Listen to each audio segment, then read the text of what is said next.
Exodus, Bible Study Part 12. After the tabernacle is built, and after the holy bread is placed before the Lord, one question remains. Who may approach? Because God is dwelling among his people, but not everyone can enter his presence in the same way. And this is where the priesthood begins. God sets apart Aaron and his sons, not because they choose themselves, but because they are chosen, called, consecrated. Before they ever offer sacrifice, they must be washed, anointed, and clothed in holy garments. And these vestments are not decoration. They are theology. The high priest wears linen, gold, precious stones, blue, purple, and scarlet. He is dressed like Eden and represents the new Adam. He blends in with the temple, a sacred space that mimics Eden. It faced east with cherubim guarding it, with the golden lampstand as the new tree of life, a place where God walks again with man. Because priesthood is about returning to the presence of God, on his breastplate are 12 stones, one for each tribe of Israel. This means the priest carries the people before God. He does not enter for himself alone. He enters for the whole covenant people. Even on his shoulders are stones with their names engraved. He bears them before the Lord. This is what priesthood is: mediation, representation, intercession.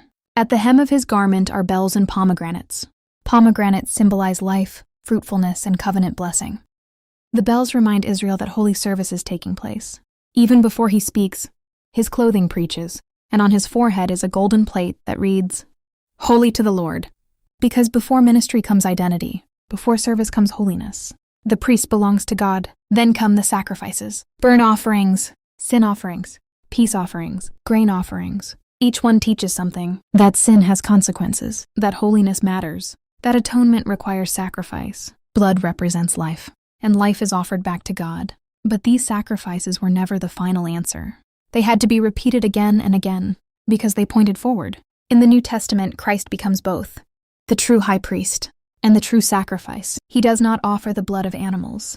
He offers himself, once for all. And this is why the Mass matters. Because the Mass is not a new sacrifice. It is participation in the one eternal sacrifice of Christ. The priest does not replace Christ. He serves in the priesthood of Christ. Acting in the person of Christ, even the vestments remain, not as empty tradition, but because worship is still holy, still ordered, still set apart.